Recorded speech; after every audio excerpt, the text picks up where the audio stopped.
Bapak, Ibu, Saudara terkasih, selamat sore, Shalom. Judul khotbah kita pada sore hari ini, belajar dari Yesus yang mau mendengar. Lukas 7 ayat 1 hingga 8. Tuhan menciptakan manusia dengan 2 telinga dan 1 mulut. Artinya agar kita lebih banyak mendengar daripada berbicara. Dalam bahasa Inggris, mendengar mempunyai 2 sebutan, hear and listen. Hear diartikan kita menerima bunyi, kita menerima suara yang masuk telinga kita tanpa berusaha untuk memahami. Contohnya, mendengar klakson. Listen diartikan kita memberikan perhatian terhadap suatu bunyi serta kita memahami apa yang kita dengar. Kira-kira mana yang Tuhan mau dari kita umatnya Bapak Ibu? Hear atau listen? Ya, betul. Listen. Tuhan mau kita listen. Kita mendengar dan memahami apa yang Tuhan sampaikan kepada kita. Mari Bapak Ibu, Saudara, kita mau belajar bersama menjadi pribadi dewasa penuh yang memiliki kedewasaan iman. Apa itu kedewasaan iman? Nanti kita akan bahas bersama. Kita mau melihat dulu di bacaan kita Lukas 7 disebutkan ada seorang perwira. Perwira ini seorang pemimpin dari 100 pasukan. Dia mempunyai kedudukan, dia punya pangkat. Perwira ini adalah seorang Romawi, bukan orang Yahudi. Romawi terkenal dengan dewa-dewi yang begitu banyak. Kurang lebih ada 100 banyak jenisnya yang dipuja oleh orang Romawi. Ada dewa kesuburan, ada dewa persalinan, dewa kemakmuran, Dewi Fortuna, dan lain-lain. Dan perwira Romawi ini berada di Kapernaum.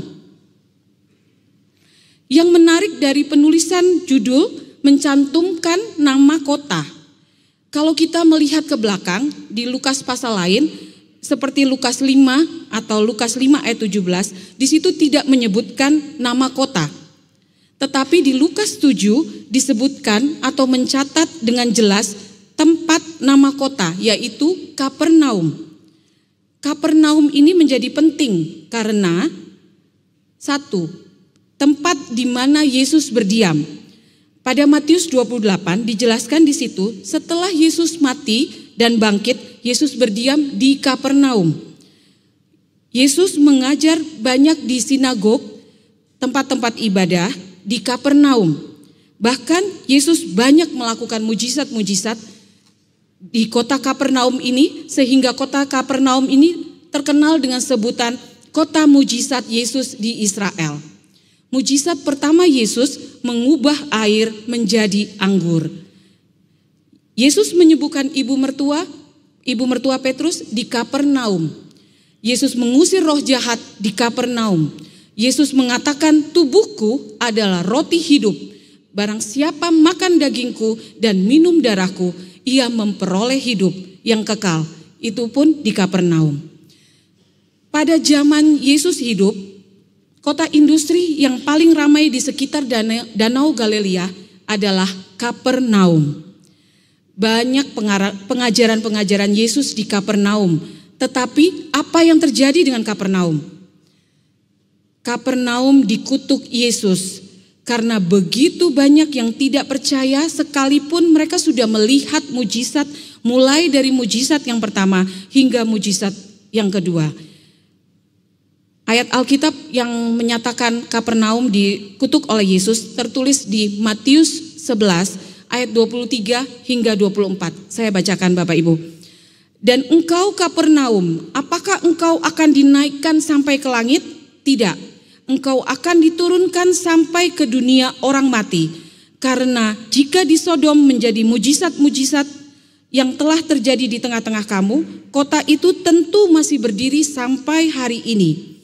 Tetapi aku berkata kepadamu, pada hari penghakiman, tanggungan negeri Sodom akan lebih ringan daripada tanggunganmu.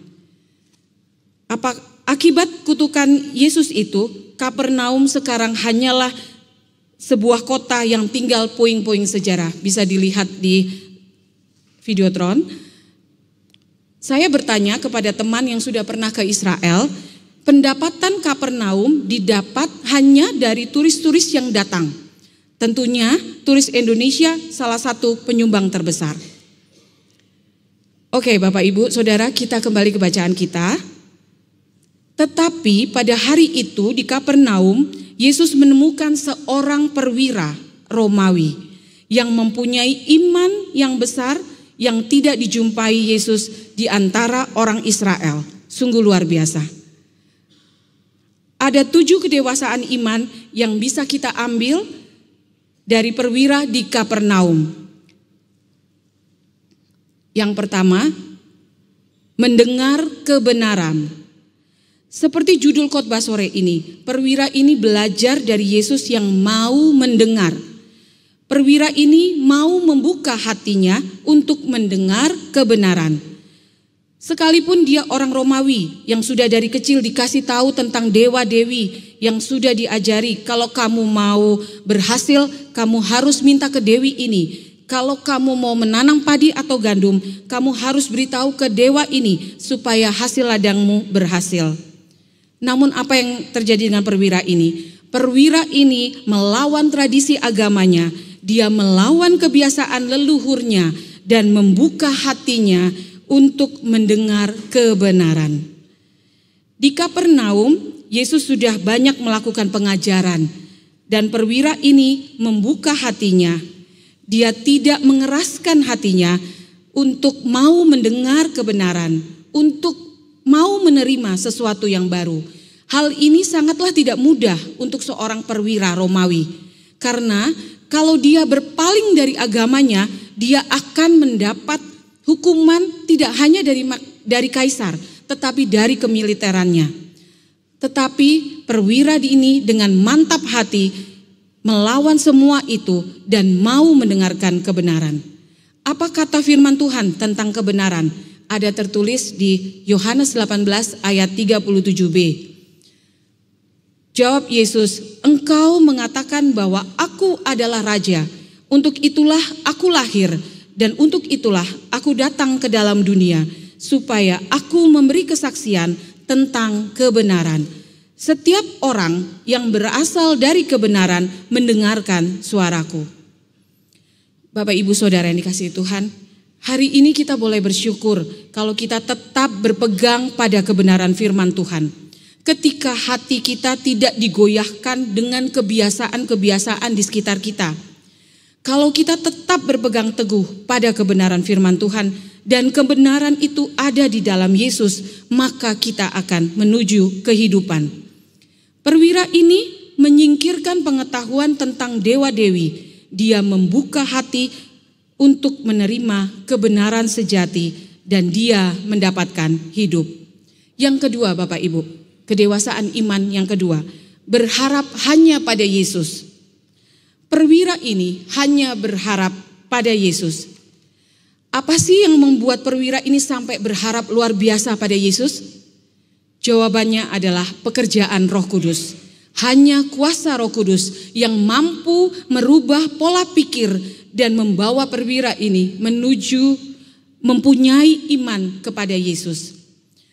Kebiasaan orang Romawi kalau sakit, mereka harus panggil Dewi Fibris atau Dewa Arageon, atau bisa saja karena perwira ini mempunyai kedudukan, sudah pasti dia berduit. Perwira ini bisa panggil tabib yang terbaik untuk menyembuhkan hambanya yang sedang sakit keras dan hampir mati. Tetapi tidak dengan perwira ini Bapak Ibu. Dia hanya berharap pada Yesus. Perwira ini mendengar dan ketika mendengar dia harus berbuat. Iman yang disertai dengan perbuatan itulah yang sempurna. Dia pegang kebenaran bahwa pengharapan sejati hanya ada di dalam Yesus. Haleluya. Hari ini kalau kita mempunyai iman yang dewasa, iman yang besar, berharaplah hanya pada Yesus. Apapun yang menjadi persoalan kita, sakit penyakit, pergumulan, perekonomian atau apapun itu, Mari Bapak Ibu Saudara berharap hanya kepada Yesus. Kita banyak mendengar tentang Yesus, kita sudah dengar tentang kebenaran yang sejati. Jadi apabila terjadi sesuatu di dalam hidup kita, berserulah kepada Yesus seperti iman perwira ini. Dia memanggil Yesus, dia berharap penuh pada Yesus. Yang ketiga, dia mempunyai persahabatan dengan banyak orang. Perwira ini menjalin persahabatan dengan banyak orang.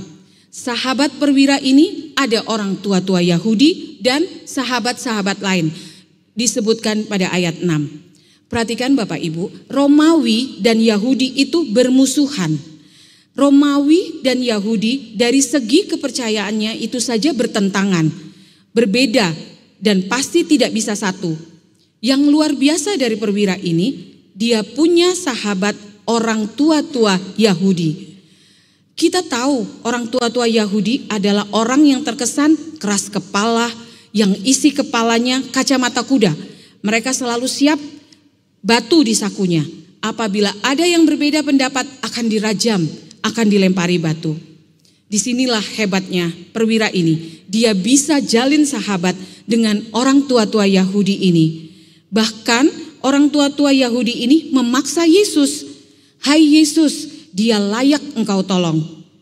Bisa saja Yesus menjawab, dia ini orang Romawi loh. Dia menyembah dewa-dewi. Dia musuh kamu.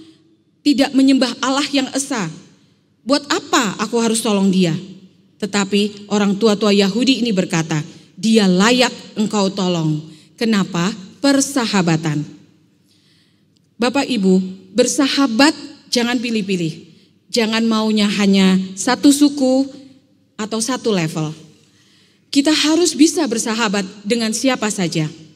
Hidup kita, iman kita yang dewasa akan terlihat kalau kita memiliki persahabatan. Kita jalin persahabatan dengan banyak orang di luar sana. Banyak orang yang belum mengenali Tuhan. Banyak orang yang masih hilang pengharapan. Mari Bapak Ibu, kita ajak mereka sebagai sahabat. Kalau kita bersahabat dengan mereka, akan mudah mengajak mereka untuk datang beribadah bersama dengan kita. Saya mempunyai sahabat dari sejak kuliah, saya di Surabaya, saya kos. Ada kakak kelas yang sampai sekarang kita masih berhubungan. Kakak kelas ini berbeda. Dia Muslim, saya Kristen. Tapi puji Tuhannya, dia mengikut Yesus. Dan pada saat dia menikah, dia mengundang saya dan suami saya untuk sebagai saksi. Kami sangat-sangat luar biasa, wow, dia bisa menerima Yesus dengan persahabatan kami ini. Ayub dipulihkan Tuhan setelah dia meminta doa kepada sahabat-sahabatnya. Jadi Bapak Ibu Saudara, kalau kita ingin menerima pemulihan dari Tuhan, jalinlah persahabatan dengan banyak orang. Yang keempat, gemar memberi dengan sukacita. Perwira ini mempunyai kepedulian yang tinggi terhadap sesama. Dia memakai berkat yang Tuhan beri untuk menabur. Di ayat 5 dikatakan, dialah yang menanggung pembangunan rumah ibadat kami. Perwira ini kaya akan kasih karunia. 2 Korintus 9 ayat 6 hingga 7. Mari kita baca sama-sama Bapak Ibu. Ada di layar. Camkanlah ini. Orang yang menabur sedikit akan menuai sedikit juga. Dan orang yang menabur banyak akan menuai banyak juga. Hendaklah masing-masing memberikan menurut kerelaan hatinya. Jangan dengan sedih hati atau karena paksaan. Sebab Allah mengasihi orang yang memberi dengan sukacita. Ketika kita menabur untuk pekerjaan Tuhan, menabur yang baik, kita juga akan menuai yang baik. Inilah iman yang harus kita miliki. Yang kelima, memiliki belas kasih kepada hambanya. Kasih kepada Yesus sama dengan kasih kepada bawahan. Tidak semua orang memiliki hati belas kasih kepada orang yang berada di bawahnya. Hamba dalam bahasa Yunani disebut dolos. Sifat hamba di sini kalau saya perlu, wajib ada. Kalau saya tidak butuh, dia bisa saya kembalikan karena saya sudah bayar harganya. Jadi seandainya ada hamba yang sakit-sakitan, bahkan hampir mati, tuannya bisa saja kembalikan hambanya ini. Apalagi perwira ini memiliki 100 bawahan yang bisa dipanggil kapan saja untuk membantu dia. Tetapi tidak dengan perwira ini. Perwira ini memiliki belas kasih.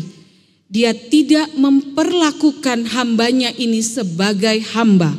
Dia perlakukan hambanya ini sebagai seorang yang sangat dihargainya. Dengan kata lain, perwira ini bersahabat juga dengan hambanya. Inilah yang kita sebut dengan belas kasihan. Yang keenam, Bapak Ibu, merendah. Aku hanya seorang bawahan. Perwira ini berkata kepada Yesus bahwa aku hanya seorang bawahan. Apakah benar dia seorang bawahan? Benar. Tapi jangan lupa dia juga seorang perwira yang punya 100 anak buah. Tetapi dia tidak menyebutkan dia adalah seorang perwira, melainkan dia menyebutkan dirinya sebagai seorang bawahan. Dengan kata lain, dia mengatakan, aku tidak mempunyai kekuatan apa-apa Tuhan, aku tidak layak. Aku ini seorang yang rendah.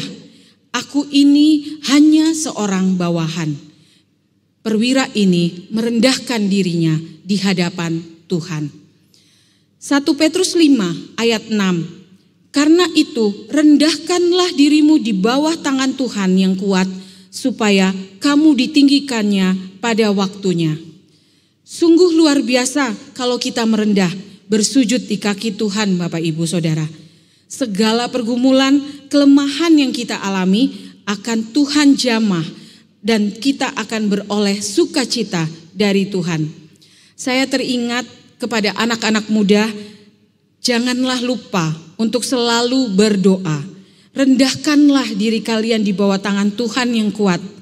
Biasanya anak-anak muda ini menganggap diri mereka masih muda, diri mereka kuat, hebat, sehingga lupa kalau harus merendah dan berdoa kepada Tuhan. Yang ketujuh, yang terakhir Bapak Ibu, kedewasaan iman yang harus kita ikutin dari perwira Romawi ini. Percaya kuasa firman. Perwira ini percaya bahwa firman Tuhan itu berkuasa menyembuhkan. Bukan kedatangan Yesus yang menyembuhkan hamba ini, tetapi perkataan dari firman, disampaikannya firman-Nya dan disembuhkannya mereka. Mazmur 107 ayat 20. Apakah kita juga percaya pada kuasa firman Tuhan? Atau kita merasa firman Tuhan itu hanya untuk menegur kita? Atau sekedar rutinitas kita? Percayalah Bapak Ibu Saudara, firman Tuhan berkuasa untuk menyembuhkan dan memulihkan kita. Disinilah Yesus melihat iman perwira di Kapernaum ini sebagai iman yang luar biasa besar. Dia percaya akan perkataan Yesus. Sepatah kata dari perkataan Yesus sanggup untuk menyembuhkan.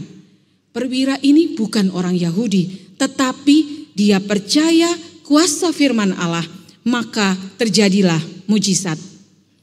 Bapak Ibu Saudara yang dikasihi Tuhan, merenungkan firman Tuhan ini, apa yang harus kita lakukan? Yang pertama, sebagai orang percaya, kita harus memiliki iman yang teguh seperti perwira Romawi ini. Beriman adalah percaya dan mempercayakan diri.